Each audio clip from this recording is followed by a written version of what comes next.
Nós vamos falar um pouquinho sobre política, mas começando com aquecimento global. O que que isso tem a ver com a política? O que é que está sendo discutido, senador Carlos Reis, Luiz Carlos Reis?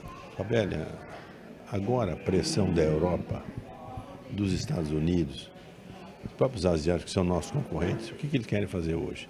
Ninguém fala dos 30% da emissão que a China faz, que outros 30 ou 40% de emissão que os Estados Unidos, que a própria Europa faz, está quase 70% das emissões vêm desse país, mais Japão, mais China, enfim. Então, não falam disso. Agora vem falar da Amazônia brasileira, por exemplo.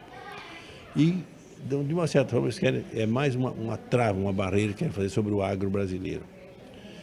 Grupo aqui nosso, o Almir Rebelo, um técnico nosso, um agrônomo, um ex-dirigente da Embrapa, que já é falecido, mas começou esse processo, um professor da Universidade de Passo Fundo, mais um professor da USP. Esse grupo fez um estudo, Fabiano, muito importante, eu vou te passar, que nós emitimos gases, carbono para a atmosfera, 240 milhões de toneladas. Mas o agro brasileiro capta, preste atenção, 7 bilhões de toneladas. Então, quer dizer, nós somos credores. E esse assunto que eu estou tratando nesse instante é pegando a academia, por exemplo, a Embrapa, sobre a questão do peido da vaca, do arroto da vaca, do boi, ou das fezes da vaca, da urina do boi, por exemplo. A Embrapa de Pelotas, a Embrapa de Bagé, tem um estudo com a Universidade Federal do Rio Grande do Sul, que não é os 2% que o PCC fala, é 0,6%, 0,7%. Então nós temos que desmistificar essa questão.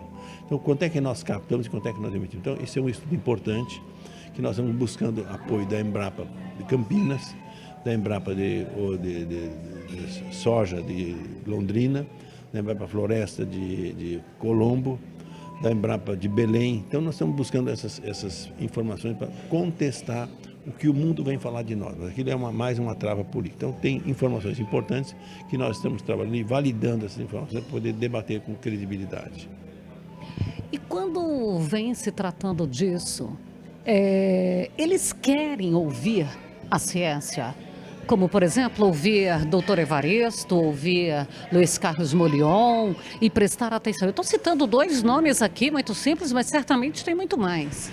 Sim, o que a gente está buscando são cabeças que possam nos ajudar e termos essa nossa constatação. Esse estudo que o Almir liderou com um grupo de pesquisadores é um número que nós temos. E em cima desse número nós queremos a validação. Então, cabeças, cientistas têm que nos ajudar e aí a Abrapa, a ProSoja, a CNA, a OCB, as nossas entidades têm que estar organizadas para poder buscar pagar o que tinha que pagar, por exemplo. Quanto é que vale mais de 400 milhões de hectares que nós temos intactos na Amazônia? Quanto vale isso? Eu não quero desmatar, não quero devastar, mas isso tem preço. Então isso alguém tem que fazer um estudo. Falo com o Alfredo Roma, um competente agrônomo da Embrapa de Belém, por exemplo. Então, tem que ver, isso tem um valor inestimável. Então, essas questões ninguém fala, que aquilo não está sendo utilizado da forma que pode ser utilizado. Então, essas questões todas nós temos que confirmar e aí partimos para a discussão em cenário internacional. Eu ia na COP esse ano, mas não estávamos preparados. Mas daqui a 2 anos tem uma COP no Brasil. Então, nós temos tempo, Fabiano, de juntar essas cabeças, falou dois nomes, Evaristo, enfim, o Molion, ótimos, mas nós temos que trazer mais cabeças para poder juntar e cientificamente nós demonstrarmos o que nós temos. O que é o plantio direto? Que é uma invenção nossa, de um agricultor do Paraná, do interior do Paraná. O cara inventou um produto que hoje é uma referência no mundo inteiro. Então, essas questões todas fazem o agro brasileiro ser diferente do agro mundial. E como que a gente pode descrever essa ressaca que o Brasil está nesse momento com a aprovação do Dino para o STF? É lamentável. Nos últimos dias em Brasília, eu sou senador, é o 5º ano, fui deputado 20 anos, conheço esse métier já há 25 anos, rolou muito dinheiro para que os parlamentares se votassem da forma que votaram, muita pressão do Supremo também, que não tinha que se intrometer na nossa casa, mas se intromete. Então, essa pressão, Fabélia, fez com que colegas senadores até mudassem o voto. Com a Tereza, nós estávamos fazendo o cálculo na quarta-feira. Nós achávamos que ele chegaria a 42, 43 votos. E ainda tínhamos esperança de derrubarmos o Flávio Dino. Infelizmente, no dia, chegou a 49 votos. Então, essa pressão, principalmente nos últimos dias, é impressionante. Então, só para quem está lá dentro, para saber aguentar a pressão, entendeu? Que nós temos. Então, é lamentável, porque entendo. Vou dar alguns fatos. Por que eu acho que ele não pode ser? E disse isso numa fala que eu fiz, chamando o povo brasileiro às ruas. O Flávio Dino, no caso do dia 8 de janeiro, só citando esse fato, ele é um juiz, diz que é um juiz federal, governador, foi eleito senador e ministro. Ele não podia ter feito o que fez, ele sabia do que estava acontecendo e não tomou as providências. Como é que ele vai julgar agora no Supremo? Que isenção ele tem?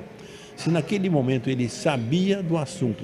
No dia 6, Fabiano, dia 6, ele, ministro, tinha as informações.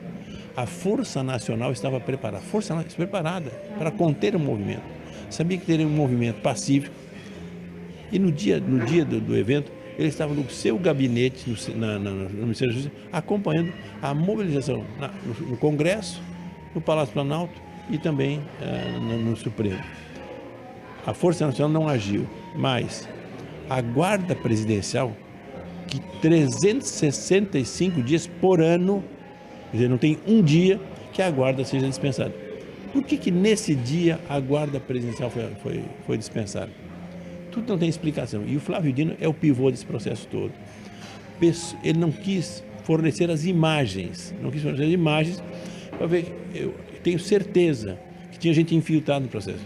Gente humilde, que não tinha nada a ver com o processo, estão hoje presos, quase 2 mil brasileiros. Presos, condenados com 17 anos de prisão. 17 anos, com tornozeleira, já faleceu o Clesão. Isso não tem explicação, ele sabendo de tudo isso. Então, ele não tem isenção para ser um juiz da Suprema Corte Brasileira. Esse é o fato que eu estou falando para vocês. Escondeu as imagens, não quis dar depoimento, faz o que bem entende. O que ele fará no Supremo? Então, ele, Alexandre de Moraes e tantos outros lá daquela Suprema Corte, hoje deixam muito a desejar. Então, eu temo por isso. Falavam que o Bolsonaro fez o quê? Que ia implantar a ditadura, que ia usar força. Ele era presidente no ano passado. O que fez? O que estão fazendo hoje? As ações que o Supremo tem tomado, em vários casos, caso das drogas, caso do aborto, agora o marco temporal, várias situações deles, a própria intromissão do atual presidente do Supremo, do Barroso, quando foi na Câmara no outro ano, fazer o quê? Impedir que votasse um projeto com relação ao voto auditável. Como é que vai um juiz da Suprema Corte se intrometer? Então, o Flávio Dino, nesse meu entender, não podia estar nesse processo, mas infelizmente, hoje ele foi, vamos dizer assim, chancelado pelo Senado Federal, não com o meu voto, mas isso é lamentável. E o grande problema, hoje, que nós que somos da direita, estamos sofrendo isso. Mas essa tutela do Supremo sobre o Brasil como um todo, sobre o Legislativo, sobre o Executivo, é muito ruim, porque isso eu temo pela democracia brasileira. Hoje nós temos democracia, que amanhã vocês dos meios de comunicação já sabem que são cerceados, não pode dizer o que bem entendem. O juiz, eu como parlamentar, você como jornalista e tantos colegas de vocês, ou influenciadores digitais, tem restrições do Brasil hoje.